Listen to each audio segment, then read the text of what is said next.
Damai sejahtera Allah yang melampaui segala akal, kiranya mengawal hati saudara-saudara sekalian di dalam Kristus Yesus Tuhan kita. Amin. Selamat hari Minggu saudaraku. Bagaimana kabar? Saya berharap semuanya kita tetap sehat, tetap semangat. Dan hari ini Tuhan akan menyapa kita di minggu akhir tahun ini dari kitab Mazmur pasal 90 ayat yang pertama hingga ayat 12 saya bacakan untuk kita. Doa Musa, abdi Allah. Tuhan, Engkaulah tempat perteduhan kami turun-temurun. Sebelum gunung-gunung dilahirkan dan bumi dan dunia diperanakan, bahkan dari selama-lamanya sampai selama-lamanya, Engkaulah Allah. Engkau mengembalikan manusia kepada debu dan berkata, kembalilah hai anak-anak manusia.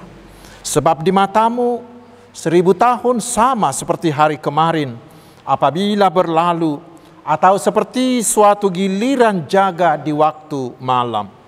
Engkau menghanyutkan manusia, mereka seperti mimpi, seperti rumput yang bertumbuh. Di waktu pagi berkembang dan bertumbuh, di waktu petang lisut dan layu. Sungguh kami habis lenyap karena murka-Mu, dan karena kehangatan amarah-Mu kami terkejut. Engkau menaruh kesalahan kami di hadapan-Mu, dan dosa kami yang tersembunyi dalam cahaya wajah-Mu. Sungguh segala hari kami berlalu karena gemas-Mu. Kami menghabiskan tahun-tahun kami seperti keluh. Masa hidup kami 70 tahun, dan jika kami kuat 80 tahun. Dan kebanggaannya adalah kesukaran dan penderitaan, sebab berlalunya buru-buru dan kami melayang lenyap. Siapakah yang mengenal kekuatan murka-Mu dan takut kepada gemas-Mu? Ajarlah kami menghitung hari-hari kami sedemikian, sehingga kami beroleh hati yang bijaksana. Demikian firman Tuhan. Saudaraku yang dikasihi Tuhan Yesus Kristus, Mazmur ini sering disebut sebagai doa Musa, hamba Allah yang diberi tanggung jawab membawa bangsa Israel keluar dari perhambaan Mesir menuju ke tanah Kanaan. Walaupun dia sendiri tidak diperbolehkan Tuhan memasuki Kanaan itu. Dan Mazmur ini merupakan perenungan dari Musa tentang hidupnya sendiri. Mulai dari dia lahir hingga menjelang kematiannya. Dan dari perenungan itulah muncul kesadarannya akan arti hidupnya. Dan itulah yang dituliskannya di Mazmur 90 ini bagi kita dan bagi manusia sepanjang zaman. Saudaraku, hari ini kita memasuki minggu akhir tahun gerejawi. Dan tadi kita sudah melakukan peringatan bagi orang mati. Ingat saudaraku, peringatan ini bukanlah untuk mengungkit-ungkit kesedihan kita, bukan. Karena peringatan ini bukanlah untuk mereka, sahabat-sahabat kita yang sudah meninggal itu. Tetapi peringatan ini adalah untuk kita yang masih hidup ini, agar kita mengingat bahwa kita juga sama dengan mereka akan meninggal. Supaya kita tahu, supaya kita sadar bahwa hidup kita ini akan berakhir seperti mereka juga. Karena itu saudaraku, sama seperti Musa, hari ini adalah saat bagi kita untuk merenungkan apakah arti kehidupan ini. Terutama setelah kita mengalami hal yang luar biasa, ketika virus COVID-19 yang tidak kasat mata itu bisa menewaskan ribuan orang dalam satu hari. Kematian datang tiba-tiba. Topudo sopanagaman, sering tanpa pemberitahuan. Memang saudaraku, manusia memiliki beragam pandangan tentang arti hidup. Ada yang mengatakan hidup ini hanyalah sebuah panggung sandiwara. Atau yang lain mengatakan songos sorhani padati, seperti roda yang berputar. Terkadang kita di atas, terkadang kita di bawah. Atau hanya sekedar berputar-putar. Lihat-lihat di sini begitu. Yang lain mengatakan hidup ini adalah teka-teki, adalah misteri. Saudaraku, pandangan seseorang tentang hidup dan kehidupan akan mempengaruhi caranya menjalani kehidupan ini.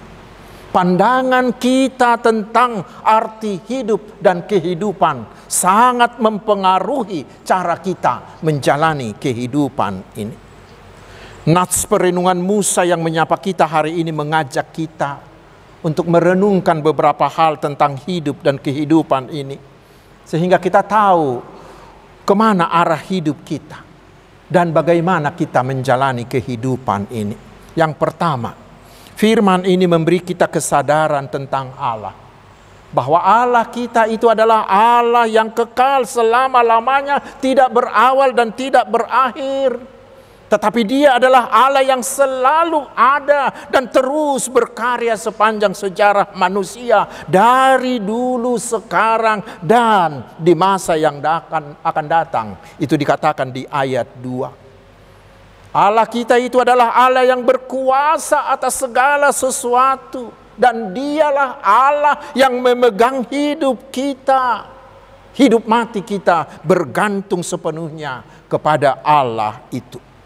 Karena itulah sama seperti Musa, kita harus menyadari bahwa hanya Allah lah satu-satunya tempat perteduhan kita dan tempat perteduhan manusia sepanjang masa. Katanya di ayat 1. Karena Dialah Allah yang melindungi. Dialah Allah yang membuat kita nyaman. Dan itulah ajakan Tuhan bagi kita di hari peringatan orang meninggal hari ini. Agar sebelum kita meninggal, mari saudaraku, carilah tempat perteduhan yang sempurna. Bagaimana caranya? Sangat sederhana sekali. Percayalah kepada Tuhan Yesus. Terima Tuhan Yesus menjadi Tuhan dan Juru Selamatmu. Maka Tuhan sudah menyediakan bagi kita tempat perteduhan yang terindah. Tempat perteduhan yang tidak ada tandingannya. Sabulona hot, sabulona sonang. Itulah surga kekal. Di sanalah kita kelak menikmati kesempurnaan hidup bersama Tuhan Yesus selama-lamanya. Dan berikutnya, firman ini menyadarkan kita tentang betapa rapuhnya hidup ini. Kita ini ternyata adalah manusia yang terbuat dari debu tanah, dan kita akan kembali lagi menjadi tanah, ayat 3. Dan itu adalah hukuman atas keberdosaan kita, itu dikatakan di ayat 7 hingga 9. Sehingga hidup kita ini hanya bagaikan rumput, sebentar tumbuh dan mekar berseri, tetapi segera menjadi lisut dan layu. Itu dikatakan di ayat 5 dan 6. Kita tahu saudaraku, bahwa segala yang hidup di dunia ini bersifat merosot. Semuanya mengalami degradasi. Semuanya akan semakin berkurang. Setiap hari umur kita bertambah, dan sejalan dengan itu hidup biologis kita juga semakin berkurang. Seperti dikatakan Paulus di 2 Korintus 4 ayat 16, bahwa manusia lahiriah kita ini akan semakin merosot. Tetapi banyak orang yang berusaha menyangkal kenyataan ini, sehingga banyak orang yang berupaya menggunakan segala ilmu pengetahuannya untuk mempertahankan kemudaannya. Mulai dari memakan vitamin, dengan operasi plastik, dengan menggunakan make up dan lain-lain.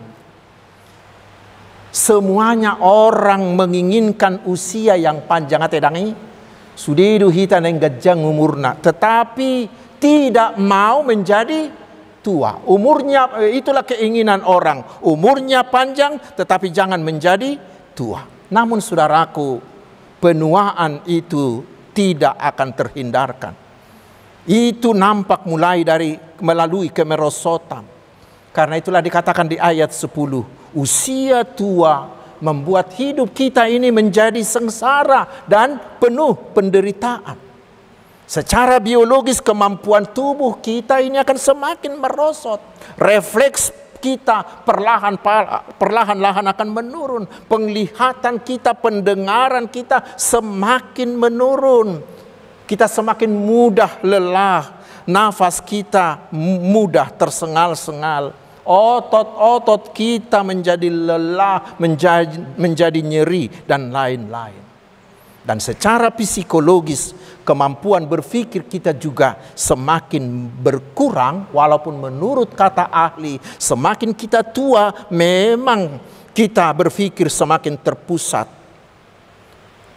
Tetapi tidak jarang bahwa orang yang semakin tua itu akan mengalami demensia. Demensia, turunnya daya ingat kita, dan lain-lain. Demikian juga secara kronologis. Kesempatan hidup bagi kita semakin berkurang karena jarak menuju garis akhir kita sudah semakin dekat. Tetapi saudaraku, nas firman Tuhan hari ini mengatakan semua kesengsaraan, semua penderitaan akibat usia yang lanjut itu adalah kebanggaan manusia. Mengapa? Karena menjadi panjang umur, menjadi lansia, menjadi berusia lanjut adalah berkat dari Tuhan. Walaupun untuk itu kita harus penuh dengan sengsara, penuh dengan derita menjalaninya. Semua orang berdoa untuk itu. Baik untuk dirinya maupun untuk orang-orang yang dicintainya. Agar mereka penggeng sarimatua, ya, penggeng sarimatua, umurnya panjang. Dan berikutnya saudaraku, nats ini juga menyadarkan kita bahwa hidup kita, semua kehidupan akan bermuara ke satu muara akhir, yaitu kematian. Itulah muara semua hidup. Nasa jolma ikon mati. Bila pernah hidup, pasti harus mati. Dan setelah mati, semua kehidupan di dunia ini berakhir sudah, finish, tamat. Dan kematian itu adalah sesuatu yang tidak bisa ditolak. Manusia hanya berusaha untuk menahannya, tetapi tidak ada yang mampu untuk menolaknya. Ada seorang desainer terkenal bernama Crisda Rodriguez. Sebelum dia meninggal akibat kanker, dia menuliskan begini: tidak ada yang nyata selain kematian. Hidup ini begitu singkat. Lalu apa yang harus disombongkan? Teruslah berbenah diri. Karena kita tidak tahu kapan kita dipanggil. Itulah kata dia. Dan bila Tuhan sudah menetapkan usia seseorang, saudaraku, siapapun dia, bagaimanapun kehebatannya, pangkatnya, dan lain-lainnya, tidak akan pernah bisa menahan kematiannya. Tidak akan pernah bisa menolak bila Tuhan sudah memanggil dia. Dan Tuhan sudah menetapkan bahwa usia manusia hanyalah 70 tahun saja, dan bila kuat bisa hingga 80 tahun dan selebihnya. Tetapi memang di Kejadian 6 ayat 3, Tuhan sudah menetapkan batas tertinggi, yaitu 120 tahun saja. Saudaraku, ketimbang kekekalan yang akan kita terima, usia manusia itu sangatlah singkat. Dikatakan di ayat 4, hanya seperti giliran jaga malam saja. Saudaraku, sahabat-sahabat Tuhan Yesus, setelah Musa merenungkan hidup manusia yang seperti itu, lalu dia berdoa kepada Tuhan. Di ayat 12 dia katakan, ajarlah kami menghitung hari-hari kami sedemikian, hingga kami beroleh hati yang bijaksana. Di dalam bahasa Indonesia sehari-hari dikatakan, sadarkanlah kami akan singkatnya hidup ini, supaya kami menjadi orang yang berbudi. Saudaraku, kesadaran akan singkatnya hidup hendaknya membawa kita kepada perubahan hidup selama Tuhan masih memberi kita kehidupan ini. Karena itulah kita harus terus-menerus menerima bimbingan Tuhan, agar Tuhan memberikan kita hikmat, sehingga dengan hikmat itu kita bisa tahu menggunakan hidup yang sangat singkat ini dengan sebaik-baiknya. Agar dengan hikmat itu kita tahu bagaimana menyikapi segala kejadian, termasuk menghadapi segala dampak yang ditimbulkan oleh pandemi COVID ini. Dengan hikmat kita tahu pasti, kita menjadi tahu pasti dari mana dan mau kemana hidup ini. Siadia lautudia do buanotta nguluon. Orang berhikmat akan tahu kemanakah muara hidupnya, akan tahu manakah jalan menuju ke sana, akan tahu bagaimanakah menjalani jalan ke sana itu. Lalu sekarang apa yang perlu kita lakukan? Pertama, kita harus punya tujuan hidup yang pasti. Orang yang hidup tanpa tujuan adalah orang yang menyia-nyiakan hidupnya. Orang yang hidup tanpa tujuan, hidupnya adalah hidup yang sia-sia, yang tidak berguna.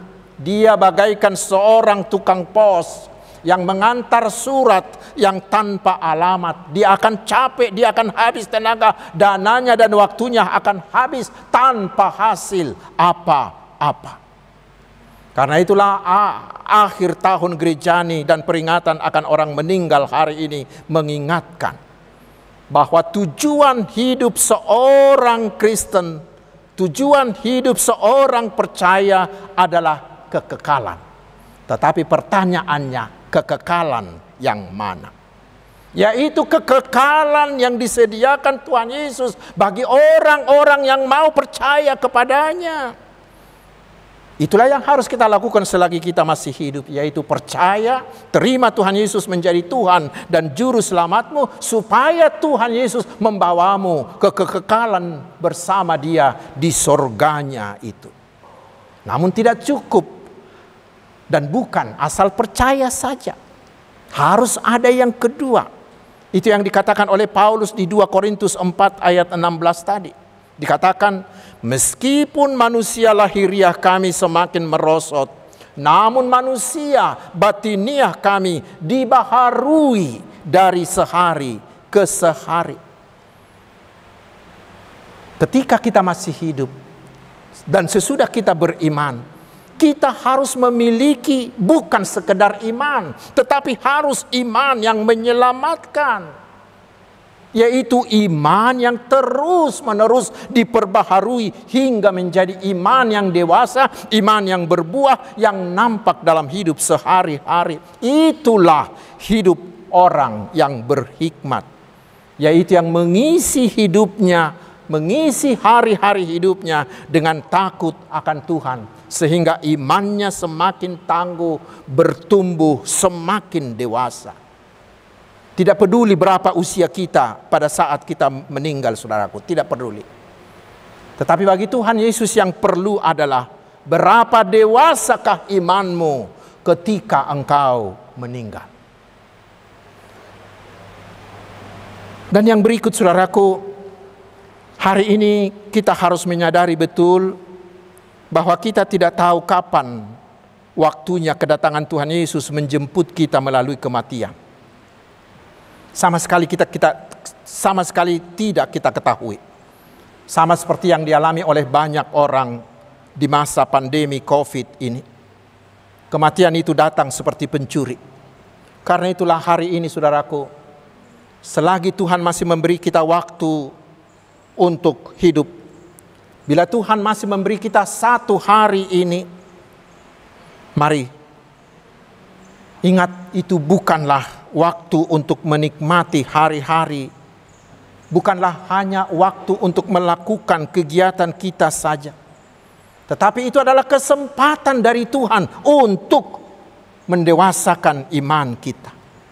Siapa tahu hari ini adalah saatnya Tuhan menjemput kita, sehingga kita didapatinya layak, kita didapatinya patut untuk memasuki kerajaan sorganya. Seperti yang dikatakan oleh desainer tadi, teruslah berbenah diri. Karena kita tidak tahu kapan kita akan dipanggil. Bila tidak, saudaraku, bila kita didapatinya tidak layak dan tidak kudus ketika kita meninggal, maka kita akan dibuang ke kekekalan yang kedua, yaitu kekekalan di api neraka. Saudaraku yang dikasihi Tuhan Yesus, memento mori, ingatlah bahwa kita juga pasti mati. Dan kita tidak tahu kapan datangnya.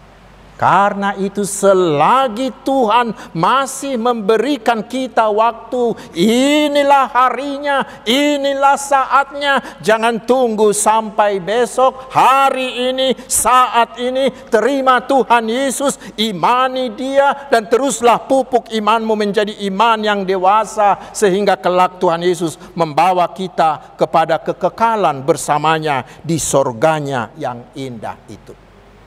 Pasti kita semua yang mendengarkan khotbah ini ingin ke sana, bukan? Amin. Mari kita berdoa. Terima kasih Tuhan yang masih memberi kami nafas kehidupan hingga minggu akhir tahun gerejawi ini. Dan hari ini kami mengingat saudara-saudara kami yang terkasih yang sudah Engkau panggil. Bila hari ini kami mengingat bahwa kami juga akan mati. Karena itu biarlah kami juga meneladani hamba-Mu Musa, yang terus-menerus merenungkan arti hidup, sehingga kami berhikmat menghitung dan menggunakan hari-hari hidup kami untuk tetap setia percaya kepada Tuhan Yesus, sehingga kelak hidup kami bermuara kepada kekekalan di sorga bersama Tuhan Yesus. Ya Tuhan Bapa di sorga, Bapa yang sungguh baik, hiburkanlah semua yang bersedih karena ditinggal oleh orang-orang terkasihnya. Janganlah biarkan kesedihan menguasai hidup mereka.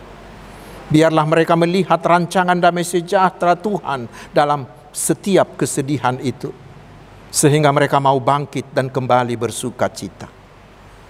Ya Tuhan, berkatilah kami umat-Mu ini, mulai dari anak-anak, remaja, pemuda, kaum bapak dan ibu, terutama sahabat-sahabatku para lansia.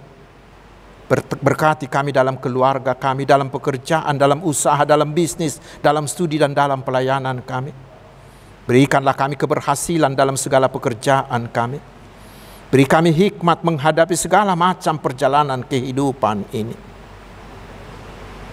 Bapa di sorga, berkatilah semua hamba-hamba-Mu, agar semua pelayanan mereka berhasil dan kerajaan-Mu semakin meluas. Semakin banyak orang yang memiliki iman yang menyelamatkan.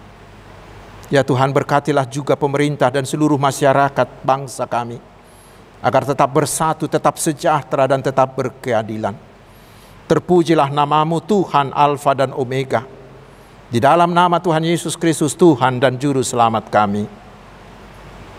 Amin.